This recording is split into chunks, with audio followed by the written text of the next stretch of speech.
अस्सलाम वालेकुम वरहमतुल्लाहि वबरकातुहू। वालेकुम सलाम। ਤੇ ਤੁਹਾਨੂੰ ਸਾਰਿਆਂ ਨੂੰ ਸਾਡੇ YouTube ਚੈਨਲ 'ਚ ਵੈਲਕਮ। ਤੇ ਅੱਜ ਦੀ ਸਾਡੀ ਬੈਠਕ ਜਿਹੜੀ ਹੈ ਬੜੀ ਮਜ਼ੇਦਾਰ ਹੋਣ ਵਾਲੀ ਹੈ ਬੈਠਕ, ਕਿਉਂਕਿ ਅੱਜ ਦੀ ਬੈਠਕ 'ਚ ਅਸੀਂ ਕੋਈ ਥੋੜ੍ਹੀਆਂ ਜੀਆਂ ਮਾਰਫਤ ਦੀਆਂ ਗੱਲਾਂ, ਵੱਡਿਆਂ ਦੀਆਂ, ਬਜ਼ੁਰਗਾਂ ਦੀਆਂ ਜਿਹੜੀਆਂ ਨੇ ਸਿਆਣੀਆਂ ਗੱਲਾਂ ਕਰਾਂਗੇ ਔਰ ਕੋਈ ਮਿਸਾਲ ਵੀ ਦਾਂਗੇ, ਠੀਕ ਹੈ, ਜਿਹਦੇ ਨਾਲ ਉਹ ਸਾਨੂੰ ਕੋਈ ਸਮਝ ਆ ਸਕੇ। ਤੇ ਸਾਡੇ ਚੈਨਲ ਦੇ ਜਿਹੜੇ ਵੀ ਨਵੇਂ ਨੇ ਉਹਨਾਂ ਨੂੰ ਸਭ ਤੋਂ ਪਹਿਲੇ ਗੁਜ਼ਾਰਿਸ਼ ਹੈ ਕਿ ਸਾਡੇ ਚੈਨਲ ਨੂੰ ਸਬਸਕ੍ਰਾਈਬ ਕਰੋ, ਲਾਈਕ ਕਰੋ ਤੇ शेयर करो और कमेंट भी कराया करो। जिदे साढ़े को कमी पेशी तुहानूं नज़र आए तो उत्ते कमेंट जरूर कराया करो जी। अज की गल असीं शुरू करने भाई फयाज होना तो। भाई फयाज साहब कोई गल सुनाओ जी, अज जिहड़ा कोई मज़ा आ जाए, ठठ बज जाए एक बारी। बिस्मिल्लाहिर्रहमानिर्रहीम। अस्सलाम वालेकुम मेरे तमाम देखने वाले साथियों। अज की गल ये है कि कोई वड्डे जिहड़े कोई गल्लां कर जांदे ने वो 100% सच्चियां होंदियां। अच्छा, ते गल ये मैं करना चाहना कि कोई बजुर्ग सी ना, ਉਹਦਾ ਬੱਚਾ ही वेला कामगार ਉਹਨੂੰ कोई नहीं सी। अच्छा, ਉਹਦੀ ਉਹਨੇ शादी कर छड़ी ते फिर भी कोई काम नहीं सी करदा। ਉਹਨੇ ਉਹ बाबे का आखिरी टाइम आया तो उन्हें कहा पुत्रा मैं तेन एक नसीहत करना वा, हमेशा वो कायम रही। अच्छा, तो तेन दुनिया च कोई फिक्र नहीं होएगा। उन्हें कहा जी अब्बा जी दसो। ਉਹਦੇ अब्बे ने कहा जी पुत्रा बुढ़ी ਨੂੰ हमेशा बन के मारी। अच्छा, ਤੇ ਇਹਦਾ मतलब कोई होर है। मतलब अच्छा, ठीक है, ठीक है, ठीक है। ਇਹ ਬੁੱਢੀ ਨੂੰ ਹਮੇਸ਼ਾ ਬੰਨ ਕੇ ਮਾਰੀ, के रख ले, ਬੰਨ ਕੇ ਰੱਖ ਲਈ ਜਾਂ ਮਾਰ ਲਈ, ਜੋ ਵੀ ਹੈ। ਤੇ ਚਮੜੇ ਦੀ ਦੀਵਾਰ ਬਣਾਈ ठीक है, ਤੇ ਆਪਣਾ ਡੇਰਾ ਖਾਲੀ ਨਾ ਰੱਖੀ। ਆ ਟਾਈਮ ਉੱਤੇ ਰੌਣਕ ਲੱਗੀ ਰਵੇ, ਆਵਾਮ ਆਂਦੀ ਜਾਂਦੀ भखदा रहे डेरा। ਡੇਰਾ ਭਖਦਾ ਰਵੇ। ठीक है, ਉਹ ਬੱਚੇ ਦੀ ਸਮਝ 'ਚ ਨਾ ਆਇਆ, ਬਾਬਾ ਫੌਤ ਹੋ ਗਿਆ। अच्छा, ਤੇ ਉਹਨੇ ਕੁਝ ਅਰਸਾ ਲੰਘਿਆ ਤੇ ਬੁੱਢੀ ਨੂੰ ਰੋਜ਼ ਉਹਨੇ ਫੜਨਾ, ਮੰਜੀ ਨਾਲ ਬੰਨ੍ਹ ਕੇ ਤੇ ਉਹਨੂੰ ਮਾਰਨਾ। ਉਹਨੇ ਕਿਹਾ ਵੀ ਇਹਨੇ ਚੰਗਾ ਕੰਮ ਸ਼ੁਰੂ ਕਰ ਲਿਆ, ਬਾਬਾ ਕਿਹੜੀ ਨਸੀਹਤ ਕਰ ਗਿਆ। यानी कि बुढ़ी सौरे ਨੂੰ ਵੀ ਗਾਲਾਂ ਕੱਢੀ ਜਾਏ ਤੇ ਬੰਦੇ ਬੁੱਢੀ ਨੂੰ ਪਰੇਸ਼ਾਨ ਹੋ ਗਈ ਵੀ ਕਿਹੜੇ ਤੇ ਕੰਮ ਨੂੰ ਪੈ ਗਿਆ। ਉਹ ਜਦੋਂ ਅੱਗੋਂ ਕੋਈ ਸ਼ਿਕਾਇਤ ਕਰੇ ਉਹ ਕਹੇ ਭਾਈ ਅੱਬੇ ਦਾ ਹੁਕਮ ਹੈ। ਅੱਬੇ ਦਾ ਹੁਕਮ ਹੈ। ਠੀਕ, ਉਹਦੇ ਕੋਲ ਕੋਈ ਡੰਗਰ ਸੀ 40-50। ਅੱਛਾ, ਉਹਨੇ ਉਹ ਜ਼ਿਬਾ ਕੀਤੇ सारे ਤੇ ਸਾਰੇ ਹੀ। ਉਹਦੀ ਚਾਰ ਦੀਵਾਰੀ ਬਣਾ ਛੜੀ। ਉਹਨੇ ਅੱਬੇ ਨੇ ਖੱਲ ਲਾ ਕਿਹਾ ਕੇ ਉਹਦੀ। ਉਹਨੇ ਕਹੇ ਚਮੜੇ ਦੀ ਦੀਵਾਰ ਬਣਾਈ। ਅੱਛਾ, ਉਹ ਚਮੜੇ ਦੀ ਹੁਣ ਚਾਰ ਦੀਵਾਰੀ ਉਹਨੇ ਇਹੀ ਬਣਾਣੀ ਸੀ, ਜਾਨਵਰ ਦੇ ਖੱਲ ਦੀ। ਠੀਕ, ਫਿਰ ਉਹਨੇ ਕਿਹਾ ਜੀ ਹੁਣ ਕੀ ਕਰੀਏ, ਹੁਣ ਰਹਿ ਗਿਆ ਜੀ ਡੇਰਾ। ਉਹਨੇ ਡੇਰੇ ਤੇ ਕਾਫੀ ਜ਼ਿਆਦਾ ਪੈਸੇ ਖਰਚੇ ਤੇ ਆਵਾਮ ਨੂੰ ਲਿਆ ਕੇ ਨਾ ਉੱਥੇ ਲੰਗਰ ਪਾਣੀ ਚਲਾਇਆ, ਖਾਣਾ ਸ਼ੁਰੂ ਕਰਤਾ। ਇੱਕ ਬਜ਼ੁਰਗ ਦਾ ਉੱਥੋਂ ਗੁਜ਼ਰ ਹੋਇਆ। ਉਹਨੇ ਕਿਹਾ ਜੀ ਇਹ ਬੜਾ ਡੇਰਾ ਭਖਿਆ, ਖੈਰ ਹੋਵੇ। ਉਹਨੇ ਕਿਹਾ ਜੀ ਇਹ ਫਲਾਣੇ ਬੰਦੇ ਦਾ ਡੇਰਾ ਹੈ ਤੇ ਉਹਦੇ ਵੱਡੇ ਉਹਨੂੰ ਨਸੀਹਤ ਕਰ ਗਏ ਨੇ, ਉਸ ਹਿਸਾਬ ਨਾਲ ਚੱਲ ਰਿਹਾ। ਉਹਨੇ ਕਿਹਾ ਜੀ ਉਹ ਬੰਦਾ ਤੇ ਮੈਨੂੰ ਮਿਲਾਓ। ਉਹ ਜਦੋਂ ਬੰਦੇ ਨੂੰ ਮਿਲਾਇਆ ਗਿਆ, ਉਹਨੇ ਪੁੱਛਿਆ ਜੀ ਕੀ ਨਸੀਹਤ ਤੁਹਾਡਾ ਅੱਬਾ ਕਰ ਗਿਆ ਤੁਹਾਨੂੰ। ਉਹਨੇ ਕਹਾ ਜੀ ਮੇਰਾ ਅੱਬਾ ਕਹਿ ਗਿਆ ਜੀ ਬੁੱਢੀ ਨੂੰ ਨਾ ਬੰਨ੍ਹ ਕੇ ਮਾਰਨਾ ਔਰ ਮੈਂ ਡੇਲੀ ਤੇ ਮਾਰ ਮੈਂ ਡੇਲੀ ਮਾਰਨਾ। ਤੇ ਚਮੜੇ ਦੀ ਦੀਵਾਰ ਬਣਾਈ ਜੀ, ਸਾਰੇ ਡੰਗਰ ਮੈਂ ਨਾ ਜ਼ਿਬਾ ਕਰਕੇ ਤੇ ਉਹਦੇ ਚਮੜੇ ਦੀ ਦੀਵਾਰ ਬਣਾਤੀ ਹੈ। ਤੇ ਭਾਈ ਡੇਰਾ ਮੈਂ ਭੁਖਾਇਆ ਹੈ, ਪੈਸੇ ਚੰਗੇ ਲਾਉਣਾ ਤੇ ਆਪਣਾ ਨਿਜ਼ਾਮ ਚਲਾਇਆ, ਅੱਲਾ ਦਾ ਸ਼ੁਕਰ ਹੈ। ਉਹਨੇ ਕਿਹਾ ਪੁੱਤਰਾ ਤੇਰਾ ਅੱਬਾ ਨਸੀਹਤ ਚੰਗੀ ਕਰ ਗਿਆ, ਲੇਕਿਨ ਤੈਨੂੰ ਸਮਝ ਨਹੀਂ ਹੈ। ਨਹੀਂ ਹੈ। ਉਹ ਆਂਦਾ ਜੀ ਉਹ ਕਿਹੜੀ ਨਸੀਹਤ ਕਰ ਗਿਆ, ਇਹੋ ਹੀ ਉਹ ਨਸੀਹਤ ਕਰ ਗਿਆ ਜਿਹੜੀ ਮੈਂ ਕਰ ਰਿਹਾ। ਉਹਨੇ ਕਿਹਾ ਨਹੀਂ ਪੁੱਤਰਾ ਤੈਨੂੰ ਸਮਝ ਨਹੀਂ ਆਈ ਗੱਲ ਦੀ। ਉਹਨੇ ਕਿਹਾ ਅੱਛਾ ਜੀ ਤੁਸੀਂ ਦੱਸ ਦਿਓ। ਜਦੋਂ ਉਹਨੇ ਦੱਸਿਆ ਜੀ, ਉਹਨੇ ਕਿਹਾ ਬੁੱਢੀ ਨੂੰ ਬੰਨ੍ਹ ਕੇ ਮਾਰਨ ਦਾ ਮਤਲਬ ਹੈ ਬੱਚੇ ਕਿ ਜਦੋਂ ਤੇਰੀ ਔਲਾਦ ਹੋ ਜੇ ਨਾ, ਬੱਚੇ ਹੋ ਜਾਣ। ਬੱਚੇ ਹੋ ਜਾਣ, ਉਹਨੂੰ ਜਿਹੜਾ ਬੁੱਢੀ ਨੂੰ ਜੋ ਮਰਜ਼ੀ ਕਹਿ ਲਓ, ਬੁੱਢੀ ਆਪਣੇ ਬੱਚੇ ਛੱਡ ਕੇ ਨਹੀਂ ਜਾਂਦੀ। ਉਹਦਾ ਪਿਆਰ ਬੱਚਿਆਂ ਨਾਲ ਹੁੰਦਾ, ਉਹਦਾ ਘਰ ਨਾ ਬਣ ਜਾਂਦਾ।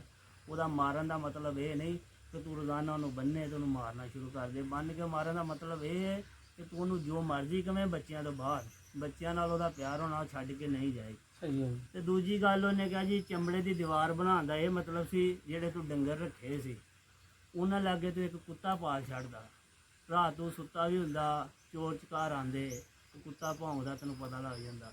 ਉਹਦੀ ਚਾਰ ਦੀਵਾਰੀ ਚਮੜੇ ਦੀ ਦੀਵਾਰ ਦਾ ਇਹ ਮਤਲਬ ਸੀ। ਉਹਨੇ ਕਿਹਾ ਅੱਛਾ ਜੀ।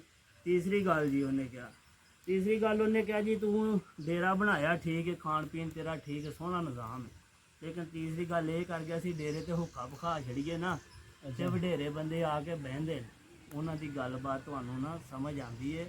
ਵਡੇਰੇ ਜਿਹੜੀ ਗੱਲਾਂ ਕਰਦੇ ਉਹ ਤਰੀਕਾ ਹੋਰ ਹੁੰਦਾ, ਲੇਕਿਨ ਤੈਨੂੰ ਸਮਝ ਨਹੀਂ ਆ ਰਹੀ।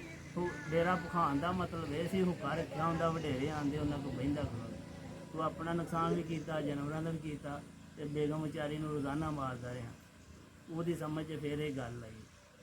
ਲਓ ਜੀ, ਫयाज साहब ने सानू बड़ी सोहनी गल सुनाई है ਕਿ ਵੱਡਿਆਂ ਦੀਆਂ ਗੱਲਾਂ 'ਚ ਬੜੀਆਂ ਜ਼ਿਆਦਾ ਜਿਹੜੀਆਂ ਨਾ ਹਕਮਤਾਂ ਹੁੰਦੀਆਂ, ਲੇਕਿਨ ਇਨਸਾਨ ਨੂੰ ਚਾਹੀਦਾ ਕਿ ਪਹਿਲੇ ਉਹ ਸਮਝ ਕੇ ਉਹਦੇ ਹਿਸਾਬ ਹਕਮਤ ਨਾਲ ਸਮਝ ਕੇ ਕਰੇ। ਹਾਂਜੀ। ਅਕਸਰ ਤੁਸੀਂ ਵੇਖਿਆ ਕਿਸੇ ਬੱਚੇ ਨੂੰ ਕਹੀਏ ਨਾ ਜਾਂ ਫਲਾਣੀ ਸ਼ਾ ਬਾਜ਼ਾਰੋਂ ਲੈ ਕੇ ਆ, ਤੇ ਉਹ ਦੌੜ ਲਾ ਦਿੰਦਾ ਜਾਂਦੇ, ਤੇ ਬਾਅਦ 'ਚੋਂ ਫਿਰ ਆ ਕੇ ਪੁੱਛਦਾ ਕੀ ਕਿਹਾ ਸੀ। ਠੀਕ ਹੈ ਜੀ।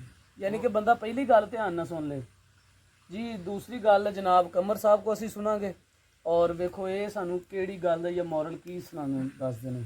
ਇਰਫਾਕ ਸਾਹਿਬ, ਮੈਂ ਤਾਂ ਤੁਹਾਨੂੰ ਸਭ ਤੋਂ ਪਹਿਲਾਂ ਇਹ ਦੱਸਣਾ ਕਿ ਖੜੇ ਤੇ ਖੋਟੇ ਦੀ ਪਛਾਣ ਕੀ ਕਰੀਏ, ਅੱਛਾ ਕਿਵੇਂ ਹੁੰਦੀ। ਇੱਕ ਔਰਤ ਸੀ, ਉਹਦਾ ਇੱਕ ਪੁੱਤ ਸੀ, ਅੱਛਾ ਉਹਨੂੰ ਵਿਹਲਾ ਸੀ ਤੇ ਅਜਾੜੀ ਜਾਂਦਾ ਸੀ ਸਭ ਕੁਝ। ਠੀਕ ਹੈ ਉਹਦੀ ਮਾਂ ਨੇ ਬੜਾ ਨੂੰ ਕਹਿਣਾ, ਪੁੱਤਰ ਖੋਟੇ ਖੜੇ ਦੀ ਪਛਾਣ ਰੱਖ ਤੇ ਆਪਣਾ ਨਿਜ਼ਾਮ ਸਾਂਭ। ਸਹੀ ਉਹਨੇ ਕੀਤਾ, ਉਹਨੇ ਆਪਣੇ ਤੰਗ ਕਾ ਕੇ ਨਾ ਉਹਨੇ ਆਪਣੇ ਮੁੰਡੇ ਦਾ ਜਿਹੜਾ ਚਾਚਾ ਸੀ ਨਾ, ਉਹ ਸੁਨਿਆਰਾ ਸੀ, ਉਹਦੇ ਕੋਲ ਪਾਤਾ ਕਿ ਚੱਲ ਇਹ ਉਹਦੇ ਕੋਲ ਕੰਮ ਕਰੇਗਾ, ਸਿੱਖ ਜੇ। ਉਹ ਨਾ ਉਹਨੇ ਕੋਈ ਨਾ ਦਿਲ ਲਾ ਕੇ ਕੰਮ ਨਾ ਕਰਨਾ। ਉਹਦੀ ਮਾਂ ਨੇ ਆਖਿਆ, ਪੁੱਤ ਹੁਣ ਗੁਜ਼ਾਰਾ ਨਹੀਂ ਹੁੰਦਾ, ਆਲਾ ਸੋਨਾ ਜਾ ਆਪਣੇ ਚਾਚੇ ਨੂੰ ਵੇਚਿਆ, ਉਹਦੇ ਕੋਲ ਪੈਸੇ ਲੈ 4 ਦਿਨ ਲੰਘ ਜਾਣਗੇ। ਉਹਨੇ ਕਿਹਾ ਅੱਛਾ ਜਾਨਾ ਮੈਂ, ਲੈ ਗਿਆ। ਉਹਦੇ ਚਾਚੇ ਨੇ ਕਿਹਾ ਕਿ ਪੁੱਤ ਅਜੇ ਨਾ ਬਾਜ਼ਾਰ ਗਰਮ ਨਹੀਂ ਹੈ, ਤੇ ਤੂੰ ਅਜੇ ਨਾ ਇਹ ਘਰ ਰੱਖਿਆ, ਤੇ ਤੂੰ ਮੇਰੇ ਕੋਲ ਆ ਜਾ, ਇੱਥੇ ਕੰਮ ਸ਼ਾਮ ਸਿੱਖ, ਤੈਨੂੰ ਪੈਸੇ ਦਿਆਂਗਾ, ਚਲੋ ਗੁਜ਼ਾਰਾ ਆ ਜਾਏਗਾ। ਉਹਦੇ ਨਾਲ ਜ਼ੇਨ 'ਚ ਬਹਿ ਗਈ ਗੱਲ। ਉਹਨੇ ਕਿਹਾ ਠੀਕ, ਜੋ ਕਿਸਮਤ ਬਦਲਣੀ ਹੋਵੇ। ਹਾਂਜੀ ਉਹ ਨਾ ਚਲਾ ਗਿਆ, ਉਹਨੇ ਸੋਨਾ ਘਰ ਰੱਖਤਾ ਤੇ ਚਲਾ ਗਿਆ। ਤੇ ਪਿਆਰ ਸਾਹਿਬ ਉਹਨੇ ਕੰਮ ਤੇ ਲਾਤਾ, ਉਹ ਨਾ ਸਿੱਖਣ ਲੱਗ ਪਿਆ। ਉਹਦੇ ਚਾਚੇ ਨੇ ਕੋਈ ਵੀ ਆਉਣਾ ਗਾਹਕ ਤੋਂ ਤਵੱਜੋ ਉਹਨਾਂ ਨੇ ਕਹਿਣਾ, ਪੁੱਤ ਨੂੰ ਵੇਖ ਚੈੱਕ ਕਰ। ਉਹਨਾਂ ਉਹਦੇ ਨਾਲ ਜ਼ਿੰਦਗੀ 'ਚ ਤਜਰਬਾ ਨੂੰ ਹੋ ਗਿਆ ਕੰਮ ਦਾ, ਸੁਨਿਆਰਿਆਂ ਦੇ ਕੰਮ ਦਾ ਤਜਰਬਾ ਹੋ ਗਿਆ। ਉਹਨੇ ਕਿਹਾ, ਪੁੱਤ ਹੁਣ ਨਾ ਬਾਜ਼ਾਰ ਗਰਮ ਹੈ, ਤੇ ਜਾ ਸੋਨਾ ਲਿਆ, ਤੇ ਜਿਹੜੇ ਤੂੰ ਪੈਸੇ ਲੈਣੇ ਉਹ ਲੈ ਲਾ। ਤੇ ਉਹ ਗਿਆ ਭੱਜਾ ਆਪਣੀ ਮਾਂ ਨੂੰ ਆਂਦਾ ਕਿ ਅੰਮਾ ਉਹ ਸੋਨਾ ਦੇ ਮੈਨੂੰ। ਤੇ ਚਾਚਾ ਮੰਗਦਾ ਪਿਆ ਕਿ ਚਲੋ ਪੈਸੇ ਜਿਹੜੇ ਲੈ ਲਓ। ਅੱਛਾ ਉਹਨੇ ਦਿੱਤਾ, ਨੇ ਕਿਹਾ ਅੱਛਾ ਲੈ ਆਇਆ। ਉਹਨੇ ਆਖਿਆ, ਪੋਤੇ ਨੂੰ ਨਾ ਢਾਲ, ਜਿਵੇਂ ਉਹ ਸੁਨਿਆਰੇ ਕੋਈ ਕੰਮ ਆਪਣਾ ਕਰਦੇ ਨੇ। ਉਹਨੇ ਆਖਿਆ, ਚਾਚਾ ਇਹ ਤਾਂ ਸੋਨਾ ਹੀ ਨਹੀਂ ਹੈ, ਅੱਛਾ ਇਹ ਤਾਂ ਲੋਹਾ। ਉਹ ਸੋਨਾ ਹੈ ਹੀ ਨਹੀਂ ਸੀ। ਉਹ ਹੈ ਹੀ ਨਹੀਂ ਸੀ, ਪਹਿਲੋਂ ਹੀ ਨਹੀਂ ਸੀ ਹੈਗਾ। ਅੱਛਾ ਤੇ ਉਹਨੇ ਆਖਿਆ, ਪੁੱਤ ਪੈਸੇ ਉਦੋਂ ਵੀ ਹੈਗੇ ਸਨ, ਬਾਜ਼ਾਰ ਉਦੋਂ ਵੀ ਗਰਮ ਹੈਗਾ ਸੀ, ਪਰ ਉਦੋਂ ਤੈਨੂੰ ਮਕਸਦ ਹੈ ਪਛਾਣ ਤੈਨੂੰ ਤੇ ਹੁਣ ਤੈਨੂੰ ਸਿਖਾਉਣ ਮਕਸਦ ਦਾ। ਸੀ ਕਿ ਤੈਨੂੰ ਕੰਮ ਤੇ ਲਾਉਣਾ ਸੀ। ਅਗਰ ਫਿਆਜ਼ ਸਾਹਿਬ ਉਹਨੂੰ ਪੈਸੇ ਦੇ ਦਿੰਦਾ ਤਾਂ ਉਹਨੇ ਤੇ ਪੈਸੇ ਉਹ ਵੀ ਖਾ ਜਾਣੇ। ਫਿਰ ਉਹਨੂੰ ਖੋਟੇ ਤੇ ਖਰੇ ਦੀ ਪਛਾਣ ਹੋਈ ਕਿ ਇਨਸਾਨ ਜੇ ਕੰਮ ਕਰੇ ਤੇ ਉਹ ਹੀ ਖਰਾ ਹੈ, ਉਹ ਹੀ ਖਰਾ ਹੈ। ਨਹੀਂ ਤੇ ਖੋਟਾ ਹੀ ਹੈ। ਖੋਟਾ ਹੀ। ਜੀ। ਸਰ ਵਿਹਲੇ ਫਾਰੂਕ ਰਹਿਣ ਦਾ ਸਾਹਿਬ ਕੋਈ ਫਾਇਦਾ ਨਹੀਂ ਹੈ। ਇਨਸਾਨ ਨੂੰ ਅੱਜ ਕੱਲ ਜਿਹੜੇ ਹਾਲਾਤ ਨੇ ਮਲਕ ਸਾਹਿਬ, ਉਹਦੇ ਵਿੱਚ ਮਿਹਨਤ ਬਹੁਤ ਮਿਹਨਤ ਜ਼ਰੂਰੀ ਹੈ। ਮਿਹਨਤ ਨਹੀਂ ਕਰੇਗਾ। ਅੱਛਾ ਵਿਹਲਾ ਰਹਿਣਾ ਵੀ ਇੱਕ ਨਸ਼ਾ ਜੇ, ਤੁਹਾਨੂੰ ਮੈਂ ਦੱਸ ਦਿੰਦਾ। ਸਭ ਤੋਂ ਵੱਡਾ ਕੰਮ ਹੀ ਵਿਹਲਾ ਰਹਿਣਾ ਜੀ। ਇੱਕ ਨਸ਼ਾ ਇਦਾਂ ਜੇ ਕਿ ਬੰਦਾ ਹੱਡ ਹਰਾਮ ਜਦੋਂ ਇੱਕ ਦਫਾ ਹੋ ਜੇ ਨਾ, ਠੀਕ ਹੈ, ਉਹਨੂੰ ਸਾਰੀ ਦੁਨੀਆ ਵੀ ਕਹਿੰਦੀ ਰਹੇ, ਜਿੰਨੀ ਦੇਰ ਉਹਦੇ ਦਿਲ ਤੇ ਖੁਦ ਨਹੀਂ ਨਾ ਮਤਲਬ ਸੱਟ ਵੱਜਣੀ, ਉਨੀ ਦੇਰ ਉਹਨੇ ਭਾਈ ਕਿਸੇ ਦੀ ਨਹੀਂ ਜਮਣੀ। ਤੇ ਅੱਜ ਦੀ ਗੱਲ ਦਾ ਜਿਹੜਾ ਅਸੀਂ ਇੱਥੇ ਇਖਤਤਾਮ ਕਰਾਂਗੇ ਕਿ ਖੋਟੇ ਤੇ ਖਰੇ ਦੀ ਪਹਿਚਾਣ ਇਨਸਾਨ ਨੂੰ ਉਦੋਂ ਹੀ ਹੁੰਦੀ ਹੈ ਕਿ ਜਦੋਂ ਉਹ ਚੀਜ਼ ਨੂੰ ਫੇਸ ਕਰਦਾ, ਐਕਸਪੀਰੀਅੰਸ ਕਰਦਾ। ਤੇ ਫਿਆਜ਼ ਸਾਹਿਬ ਨੇ ਦੱਸਿਆ ਹੈ ਕਿ ਵੱਡਿਆਂ ਦੀ ਗੱਲ ਜਿਹੜੀ ਬੜੇ ਧਿਆਨ ਨਾਲ ਸੁਣਨੀ ਚਾਹੀਦੀ ਹੈ, ਤੇ ਕਿਸੇ ਵੀ ਗੱਲ ਤੇ ਅਮਲ ਕਰਨ ਤੋਂ ਪਹਿਲੇ ਉਹਨੂੰ ਗੌਰ ਕਰਨਾ ਚਾਹੀਦਾ। ਐਵੇਂ ਨਹੀਂ ਕਿ ਅੰਨ੍ਹੇਵਾਹ ਤੁਸੀਂ ਦੌੜ ਲਾ ਦਿਓ ਤੇ ਉੱਤੇ ਸ਼ੁਰੂ ਹੋ ਜਾਓ। ਤੇ ਉਮੀਦ ਹੈ ਤੁਹਾਨੂੰ ਇਹ ਗੱਲ ਬੜੀ ਪਸੰਦ ਹੋਏਗੀ। ਤੇ ਫਾਰੂਕ ਸਾਹਿਬ ਅਸੀਂ ਬਾਰ-ਬਾਰ ਰਿਕੁਐਸਟ ਕਰ ਰਹੇ ਹਾਂ ਜੀ ਜੀ ਕਿ ਮੁਲਕੀ ਹਾਲਾਤ, ਚਲੋ ਅੱਲਾ ਦਾ ਸ਼ੁਕਰ ਹੈ ਅਸੀਂ ਸੇਵ ਆ।